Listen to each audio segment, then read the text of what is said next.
Mapagpalang araw mga kataba. Yan, babalik tayo sa ating gulay at isda. Dahil nung mga nakaraan, ang stock namin ay karne. Pero nag-alternate pa rin ako ng isda. Tapos dito, meron tayong dinaing ko yung salmon. Paharap naman yan. Kasi yung pagkakalinis sa harap, baka madurog ang isda. Kaya ganyan ang ginawa ko. Tapos dito, meron akong mini mix. Ready mix to na breading. Ganito lang kalaki yan mga kataba, oh. Pwede kayong gumamit ng any brand na gusto nyo. Tapos nilagyan ko lang to ng dagdag na cornstarch at paminta. No? Wala nang asin to. Kasi baka mapaalat. Meron naman tayo ditong gulay. Yung ating munggo, pinapakulo ko na.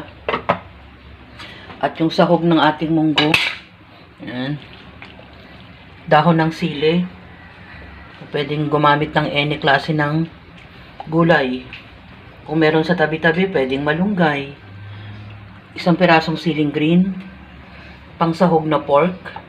Bawang, sibuyas, kamatis. At alamang ang ilalagay ko dyan. Ayan. Iko-coat lang natin to dito. Balikan nyo ako. Huling salang na ng ating daing. Ito yung ating naluto. Swerte talaga dahil nawawalan ng gas. Tapos, napakulo ko naman na yung ating munggo. Gigisa na lang yung kanyang sahog. Yung sapal ng munggo, tinatanggal yung mga kataba. Yung naglulutangan. So, ganun yung paglalaga ng munggo. Yan. Balikan lang natin tong ating huling batch ng daing. Pwede na tayong maggisa niyan. Dito sa same pan,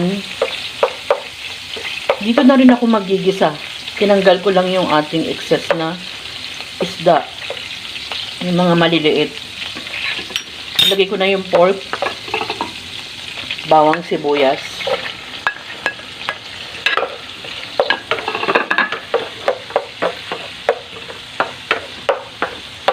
Sama na rin natin ang kamatis para lumambot.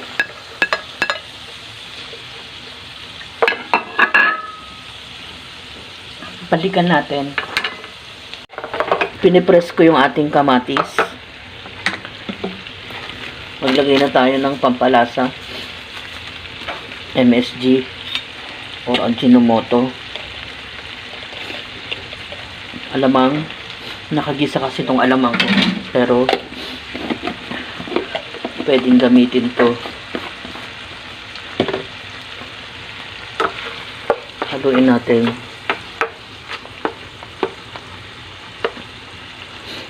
Pinipress ko pa para lumasa.